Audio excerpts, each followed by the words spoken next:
नमस्कार दोस्तों, मेरा नाम केवट कुमार है। आप सभी जानते हैं। ये मैं फर्स्ट टाइम कुछ बोल रहा हूँ जो सुनाऊंगा। यहाँ की आज महाशिवरात्रि है और मेरी मम्मी जो है महाशिवरात्रि के उपलक्ष्य में शिव पुराण पढ़ रही हैं। तो उसके जो मम्मी पढ़ रही हैं उसके एक दो अध्याय में शायद आपको सुना पाऊँगा। तो प्लीज़ ध्यान से सुनना। कहीं कोई गलती होती है तो मुझे माफ़ करना प्लीज़। बोलो शंकर भगवान की जय। 8वां अध्याय। इतनी कथा सुनाकर सूत जी बोले, हे ऋषियों, पिता अत्यंत प्रसन्न होकर कहा, हे पिता, भगवान सदाशिव की आदि शक्ति ने जब आपको यह वरदान दे दिया, उसके उपरांत क्या घटना घटी, यह आप मुझे बताने की कृपा करें। ब्रह्मा जी बोले, हे आत्मजय, अब जब भगवती महामाया ने प्रकट होकर मुझे ये वरदान दिया, तब दक्ष प्रजापति ने मेरी आज्ञा अनुसार घोर तपस्या करनी आरंभ की। उसने तीनों प्रकार का प्राणायाम करते हुए शिवरानी के चरण कमलों में अपने हृदय को स्थिर किया। दक्ष के उग्र तप को देखकर श्री जगदम्बा ने अपने सभी शुद्ध मनोहर पूर्व प्रवृत्ति स्वरूप में प्रकट होकर दर्शन दिया, जिसका वर्णन मैं पहले कर चुका हूँ।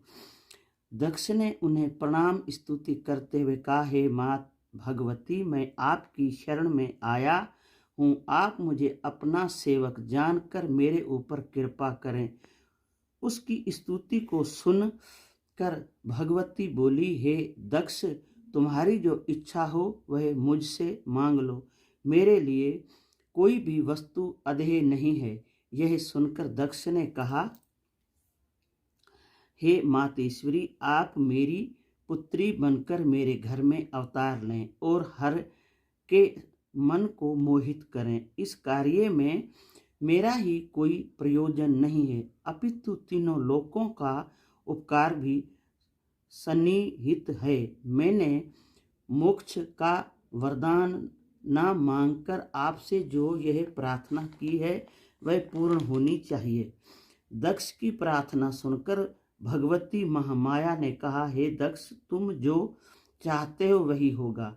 मैं तुम्हारी पत्नी के गर्भ से उत्पन्न होकर शिवजी की अर्धांगिनी बनूंगी, परंतु तुम अपने मन में किसी प्रकार का अहंकार नहीं करना, अन्यथा तुम्हारा संपूर्ण गर्भ नष्ट हो जाएगा। इतना कहकर श्री जगदम्बा अंतर्ध्यान हो गई और दक्ष अत्यंत प्रसन्न होकर अपने घर लौट आया। तदुपरांत दक्ष ने 10 सहस्त्र मानस पुत्रों की उत्पत्ति की। वे सब तुम्हारी प्रेरणा से घर छोड़कर तपस्या करने के लिए वन में चले गए और परम पद को प्राप्त हुए। तत्पश्चात दक्ष ने 10 सहस्त्र पुत्र और उत्पन्न किए, परंतु वे भी तुम्हारा उपदेश सुनकर संसार से विकृत होकर वहीं चले गए जहां उनके भाई गए थे। उसी समय दक्ष ने अत्यंत क्रोध होकर तुम्हें ये शाप दिया कि हे नारद, तुम अत्यंत अधम हो, क्योंकि तुमने मेरे सब पुत्रों को मेरे विरुद्ध कर दिया है। अब मैं तुम्हारे कर्म के अनुसार तुम्हें ये शाप देता हूँ कि तुम किसी एक स्थान पर न ठहर कर सदैव भ्रमण किया करो।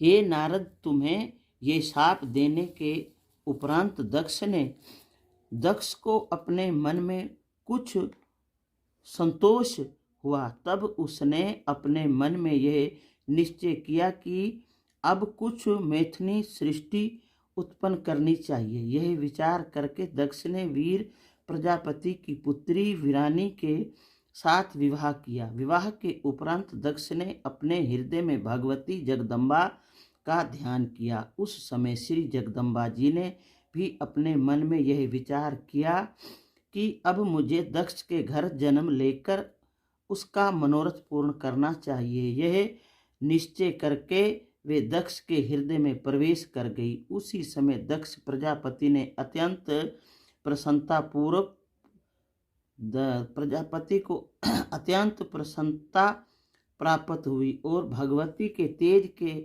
से उनका शरीर प्रदीप हो उठा।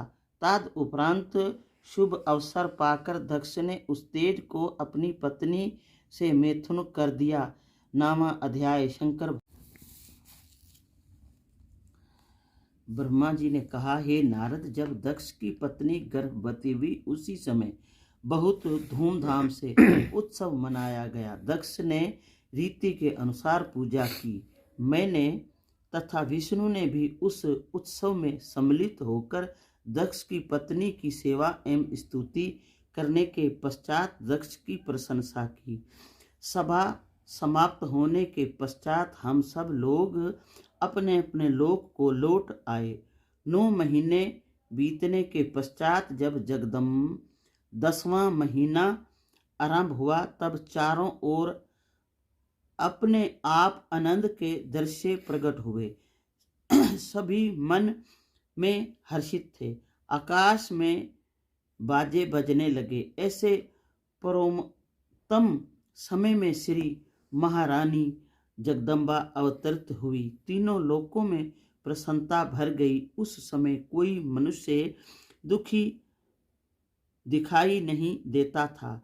तब मैं विष्णु तथा समस्त ऋषि मुनि एकत्र हो कर दक्ष प्रजापति के घर गए। अत्यंत प्रसन्नता के साथ बाजे बजाने लगे। सब लोग देवी की स्तुति करके कहने लगे, हे शिवा शिवरानी, तुम संपूर्ण संसार की राजा रानी हो। तुम्हारी महिमा अपरंपार है, जिसका पार वेद भी नहीं पा सके। तुम सबकी माता तथा सबको प्रसन्नता प्राप्त करने वाली हो।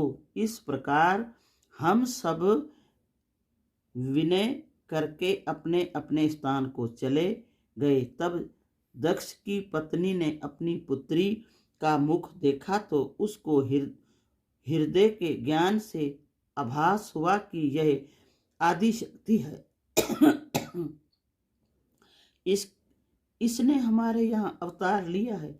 माता उस कन्या का आदित्य सौंदर्य देख कर पहचान गई। तब उस देवी ने अपनी माता को अष्टभुजी महातेजस्वी मेघ दृष्टि श्याम वर्ण नख झलकाते हुए अंग अत्यंत सुडोल परम सुंदरी सब प्रकार के आभूषणों तथा वस्त्रों से सुशोभित तथा कानों में कुंडल, हाथों में कंगन, कंठ में हार, माथे पर बिंदी से सजती शशि मुख का दर्शन दिया। बोलो शंकर भगवान की जय। ने सती को सती की बात सुनकर दक्ष को बुलाया तथा सती की मनोकामना कह सुनाई। उसे सुनकर दक्ष अत्यंत प्रसन्न हुए। इस प्रकार सती जी अपने माता पिता की आज्ञा लेकर अपनी सखियों के साथ हटकेश वन में पहुंचकर कठिन तपस्या करने लगी। उन्होंने तीनों ऋतुओं में उसी वन में रहकर व्रत का शुभ आरंभ किया और पूरी तरह शिवजी की पूजा की। वे कार्तिकेय में नित्य प्रति स्नान कर शिव पूजन करके रात दिन शिव के चरणों में ध्यान लगाए रही। माघ में स्नान कर शिवजी की पूजा की तथा भीगे हुए वस्त्रों से नदी के तट पर तप करती रही और रात्रि को सखियों सहित जगकर अत्यंत प्रसन्न हुई। उन्होंने फल्गुन मास की 14 को शिवजी की पूजा की तथा उन पर अनेक प्रकार के पुष्प चढ़ाए और रात्रि को जागरण कर चारों पहर उनकी पूजा की। चैत्र मास में शुक्ल पक्ष की चतुर्दशी को टेसु के पुष्प अर्पित किए। उन्हीं पुष्पों से शिवजी का पूजन किया। विशाख सुदी तृतीय को शिवजी का पूजन किया तथा उनके सन्मुख नाना प्रकार के पुष्पों से नवेदा समर्पित किए। ज्येष्ठ मास के अंत में व्रत रखकर सहस्त्रों भाटकिटिकियों के पुष्पों से शिवजी की पूजा की। अत्यंत पवित्र आषाढ़ मास में पूरे मास व्रत रखकर नाना प्रकार के पुष्पों से शिवजी का पूजन किया। श्रवण की अष्टमी को वस्त्र आदि दान किए। भादों के कृष्ण पक्ष को काम तिथि में सुंदर सुंदर पुष्प एवं फलों से अच्छी प्रकार शिवजी की पूजा की। शिवजी की इसी प्रकार चतुर्दशी को पुनः शिवजी का पूजन किया। इस प्रकार सती का नंद व्रत आनंद पूर्वक संपन्न हुआ। नंद व्रत पूर्ण हो जाने के पश्चात सती ने प्रसन्न होकर लोगों को बहुत दान दिए और वेद के अनुसार अनेक प्रकार की सर्वोत्तम वस्तुएं एकत्र कर उनसे शिवजी का पूजन किया। ब्राह्मणों को शिव स्वरूप जानकर उनकी भी पूजा की। इस प्रकार शिव के प्रेम में मगन होकर योग धारण से तप किया और श्वास चढ़ाकर जल में बैठ गई। उस समय मैंने तथा विष्णु ने जाकर देखा कि सती सिद्धों एवं अमर गण की भांति बैठी है और वहां के संपूर्ण जीवों में कोई भी देश भाव नहीं है। यहाँ तक कि सिंह तथा गो एक साथ रहते हैं। इस प्रकार समस्त जीवधारी शत्रुता त्याग कर वहाँ प्रेम पूर्वक क्रीड़ा करते थे। मैं और विष्णु जी वहाँ की ऐसी दशा देख कर सती की स्तुति करने लगे। फिर कैलाश पर्वत की ओर यह कहते हुए कि सती को शिवजी अंगीकार करें चल दिए। बोलो शंकर भगवान की जय। दोस्तों, आपको मेरी वीडियो कैसी लगी ज़रूर बताना। कोई गलती त्रुटि हो तो ज़रूर बताना। क्षमा करना। धन्यवाद।